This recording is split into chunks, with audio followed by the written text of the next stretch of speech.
Mana do'stlar, mana bu suv bachog'imiz Tikoniki. Bunisi Damastika, bunisi Matiz'niki, bunisi esa Nexia 1, Nexia 2, xudo xohlasa, kimga ma'qul kelsa. Bundan keyingisi Nexia 3.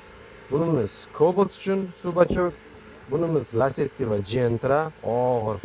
Mana bunisi Tracker 1 avtomobilini mexanikasi va avtomat korobkani suv bachog'i.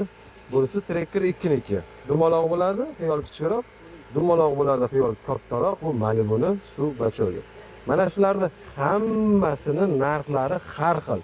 Lekin bularning narxlarini aniqlash uchun va zakaz qilish uchun va bu mana shundan tashqari boshqa avtomobillar uchun do'konimizda zapchastlarni sotib olish uchun ekrandagi nomerga aloqaga chiqsanglar, O'zbekiston bo'yicha dastavkani ham BTSdan ham boshqadan ham chiqarib yuboramiz. Taksilardan aloqaga chiqsanglar, shunaqa narsalar hammasidan bor, optim narxlarda beramiz.